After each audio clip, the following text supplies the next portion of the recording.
YouTube is going to share revenue on Shorts with Shorts creators. What does this mean and how will it work? It's very complex, and I guess it needs to be, but I'm going to explain it to you, and you're going to be annoyed. I'm going to be annoyed. To start out, once upon a time, I made a video about how terrible the new ways that social media platforms are sharing their revenue with creators are. Particularly what we call creator funds, which is where you just decide on an amount that all creators on the platform or in a specific geographical area who use the platform are going to get.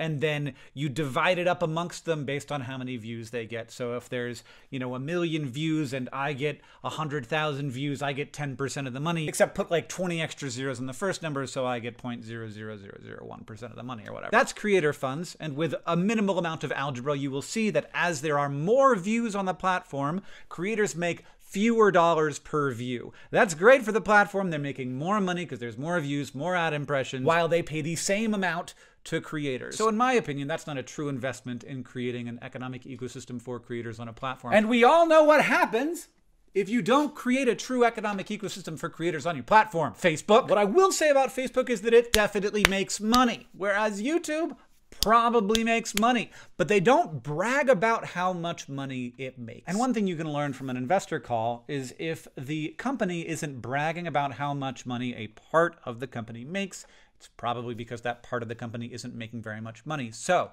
is it the case that YouTube as a whole, as it has grown, as it has had to continue to invest a lot in things like moderation, which is expensive, is it making money even now, even after all these years, even after being by far the largest video platform on the internet? Look, I don't know. But I am surprised that they aren't out there bragging about how much money they make. So that makes me think that they don't actually make that much money. So why has Facebook been such a cash cow while YouTube has not been? Let's just say maybe because YouTube is working hard to invest in the economic ecosystem of its platform, which means that it gives away 55% of the money that it makes, which is a lot. And some people will say that 45% is too much for YouTube to be taking, but I don't know. I don't know. It's certainly a lot better than anybody else has done. And it is also the case that according to what information has been leaked, TikTok, even now, as it takes the vast majority, probably 90+% of its own ad sales income, still is not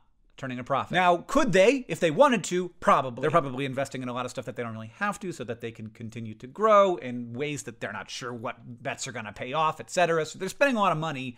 They're not making a lot of money. They're in a growth phase. This is all fine. What does it mean, though, that YouTube has come out to say that they are going to share revenue with the people who are creating shorts? And how are they going to do it? But before we get to how is it going to work, let's talk about what it means. For me, it means that as YouTube makes more money, creators make more money. That is how it should work. We are in partnership here. They create a platform, they create algorithms, they create systems for promoting content, for satisfying viewers, for hosting video, for playing video in a way that never messes up. That's all fantastic, and they could get a cut for that. We make video and build audiences and create community. We should get a cut for that. We rise together is the idea. When they say that they're sharing revenue with creators, what does that actually mean? So they have said that creators are going to get 45%. I'm not going to yell too much about how that's not true. But they really said it a lot. And they said those words, those are not true words. And I fought in real, not physical, but in verbal altercations with employees at YouTube about this. But that's not true. What is true is that creators get 45% of YouTube's cut. Now you're saying, Hank, what's YouTube's cut? YouTube's cut's gotta be 100%, right? No. So we are getting 45% of less than 100%. How much less than 100%? Nobody knows. It's real fun to be in this industry. The reason that YouTube's cut that we're getting 45% of is not 100% is because of music. They don't want people to not use music. And right now on YouTube, if I put like a Paul Simon song, Paul Simon, that's weird, a Paul Simon song over this portion of the video, which I'm not gonna do because I do want to monetize it, Paul Simon would just get all my money. I couldn't control the monetization of the video. It would be monetized. However, Paul Simon's record label wanted to monetize it, and I would get $0, and Paul Simon's record label would get all of the money. That's not good at all. And it's exceptionally not good for shorts, and TikToks type stuff, which are very reliant on music. So YouTube wanted to create a system that would allow people to use music without having to think about it, and without getting punished at all for using music. They want that to be something that people want to do, not something that gets you less or even no money when you do it. And we do not know how big the music industry cut will be, but we do know how that number is going to get calculated. Here's how it gets calculated. Picture in your mind, if you will, all views on all shorts in America, probably. But just let's ignore that boundary and just sort of like, for the sake of the argument, ignore the fact that borders matter. They do, but ignore that. All shorts views. The portion of those views that do not have music in them, 100% of that money is YouTube's cut. And then we get 45% of that. The portion of them that do have music in them, 50% of that is YouTube's cut. And we get 45% of that 50%. So if 100% of the views were on shorts that did not have music in them, 100% of the money would go to YouTube, and then 45% of that would be distributed among creators by view. I'm pretty sure it's by view and not by watch time. Someone can check me on that, but I'm pretty sure that's the situation. Or, still in thought experiment land here, if every single view was on a YouTube short that had music in it, then 50% of that money would go to record labels and 50% would be YouTube's cut. And then 45% of YouTube's cut would be the pool through which everyone was paid. Importantly, you make the same amount of money whether you use music or not. People who use music earn less for the fund, but the money is pooled all together and then distributed based on view whether or not you used music. So there's no individual cost to using music, but there is an overall cost to using music. Obviously, this will not be 100% one way or the other. There will be some portion of views that are on shorts that have music and some portion of views that are on shorts that don't have music. If I had to guess, I would say it's probably about 75% currently don't use music, about 25% do. So quick math, if 75% of the views are on shorts that don't have music in them, creators get 45% of the 75%, the music industry gets 50% of the 25%, and creators get 45% of the 50% of the 25%. It's not confusing at all. What does that come out to? Let me know in the comments. I have to go shoot SciShow. Seriously, I have to be there in 1 minute, and it's not 1 minute away. Just kidding. I went and shot SciShow, and now I'm back. And I built a spreadsheet because I have to be able to actually tell you some numbers. If 80% of the views are in shorts without music, then YouTube gets about 50% of the money, the record labels get about 10%, and creators get about 40%. That's roughly the same with 75%, just because that would be rounding up and I was rounding down just now. I'll put a link to this very simple spreadsheet, and you can move around the percentage of views that are on shorts with and without music. But the real reason I came back is to say how I actually feel about this, which is, one, YouTube shouldn't have lied and said that creators are getting 45% when they are getting some number that is less than 45%. I feel two other ways. First is it's good that we can monetize content that has music in it. I don't know if 50% share is the right share, but 50% share is the share that we're getting. And I also think that musicians should be paid for when their content gets used. I think that record labels should have less power over their musicians and over YouTube. And I also think that of all of the organizations in here, by far the most profitable party, maybe not the one that generates the most revenue, but by far the most profitable party is the record labels. They're doing just fine, and every time they whine, it makes me want to spit on something. But look, musicians should get paid for their work, just like creators should get paid for their work. This is the system that got worked out, and I think that it certainly could have been worse. The last thing I think, though, is that YouTube goes into the room and has really contentious, drawn-out, complicated negotiations with record labels. They're super careful about, they're super smart about that. It's one of the hardest parts of their job. It's just trying to get the music industry to let them provide a tremendous amount of value for them. Like, no one thinks that music shouldn't be on YouTube. All these labels love it. They love TikTok, they love YouTube, they love Shorts, they love all of it. It's amazing promotion for them, and it makes them a lot of money. But it remains very contentious, and no one knows who's going to get what when they enter into the negotiation. They're going to be doing a classic business negotiation that's going to suck for all the parties involved, but that's going to do its best of maximizing the value. That's how the music industry gets to figure out its cut of YouTube's revenue. But when trying to figure out how much creators are going to get paid, the person in the room negotiating on behalf of creators works for YouTube. They're just sort of all of the people at YouTube who are broadly on board with trying to create a healthy economic ecosystem for people who make content on the site, which will then be good for the platform because there will be more higher quality content on the site. This has worked, and it's good. And they recognize that it's worked, and that's why they're sharing revenue. But there are three parties involved here taking revenue from the YouTube Shorts thing. There's YouTube, there's creators, and there's record labels. There are three distinct groups. And the YouTube and the labels have a negotiation, and creators take what we are given. And when they announced this, that's what happened. Creators were like, oh, cool, great. That's an interesting feature on a website that I use. Whereas the record labels are not thinking, I wonder what cut YouTube will give us.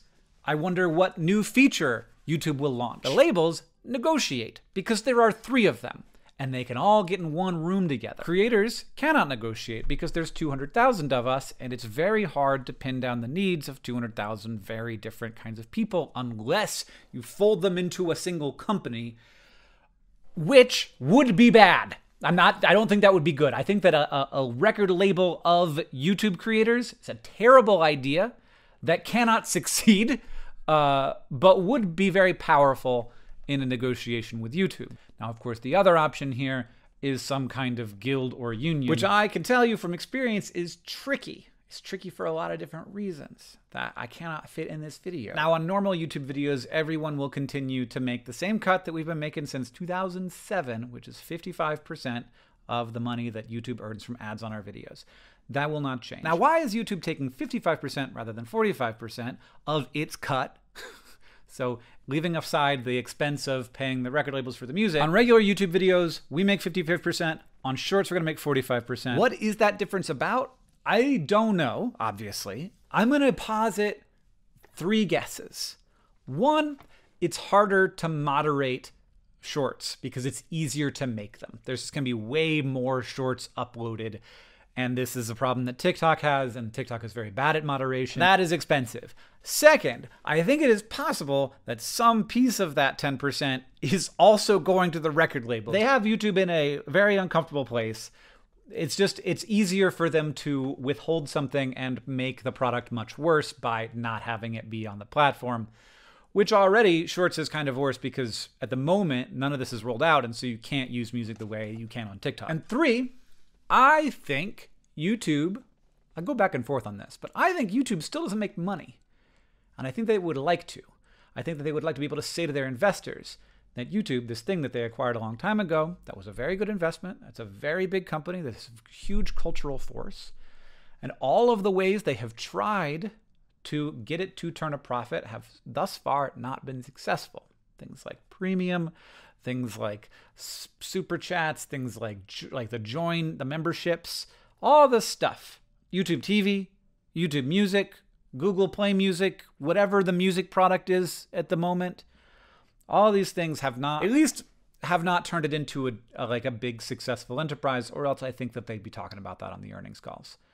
So that makes me think that YouTube, that one of the three reasons why they're doing this is that they would like it to be a profitable product. And so when they have a chance to launch something new, they're going to give creators a different cut than they give us before.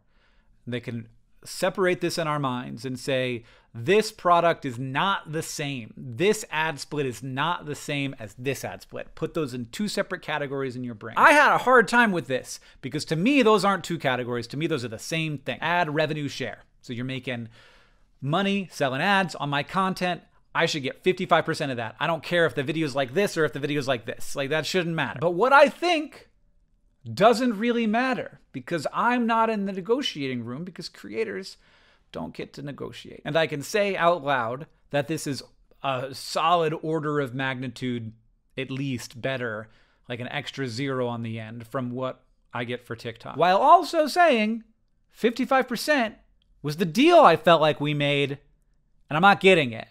And so I'm a little dissatisfied that I feel like I like this oldest, most significant promise between YouTube and creators in this one way is not really being fulfilled. Of course, Shorts creators, TikTok creators are like, this is amazing, because they didn't have that promise that they've been sort of living with for over a decade. And the final question is, what does this actually mean for dollars? Because right now, YouTube has a Shorts fund, and that Shorts fund is like everybody else, where it's just like a static pool of money, and you get a piece based on how many views you're getting. And I'm pretty confident that at launch, whenever this happens, I think it's early 2023, at launch, we will make more than we are currently making from the Shorts fund. But I'm also fairly confident that we will make more in the 12th month of that than in the first month, because it's going to take time to get sponsors, to get advertisers into the ecosystem. So to start selling those ads, to get users used to the ads, to optimize the ads, to have, I mean, people are already somewhat used to making advertisements for TikTok. Like that's, you know, up and running. It's actually still, that engine is taking some time. And I have seen I mean, it's amazing, because I remember back in the early days of YouTube, Taco Bell was like one of the first brands to get YouTube ads really well. And they are also one of the first brands to get TikTok ads really well. I mean, Taco Bell's TikTok ads kick ass. So it's going to take time for the creative to get there. It's going to take time for the sponsors to get there. Like, people are going to have to dip their toes in a little bit before they commit. They're going to have to watch their competitors dip their toes in before they commit. There's all kinds of stuff that's going to take a long time for the ecosystem to get up and running. So I would say don't expect for month one to be something that you could say, okay, that's what month 12 is going to look like. I'd say that it's, unless there's like some kind of broader economic force pushing against this, it's going to grow over time. And like the second year will be bigger than the first year, and the third year will be bigger than the second year. And where we end up after the ecosystem matures, I have no idea where the CPMs will land, but I can make a guess that if you have one ad for every, let's say, 3 YouTube shorts, which are, from what I've heard, going to be forever limited to 1 minute, which is kind of a wild decision to me, but it's what they're committed to.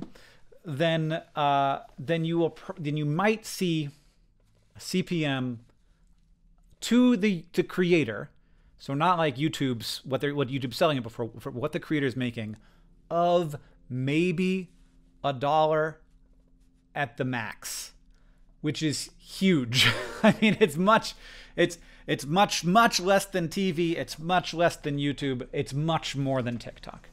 And if there was really $1 CPM, this is real. I'm kind of sticking my neck out here because it could definitely not get up this high. But if it's really $1 CPM for YouTube Shorts, that is a super game-changing amount of money for a ton of creators.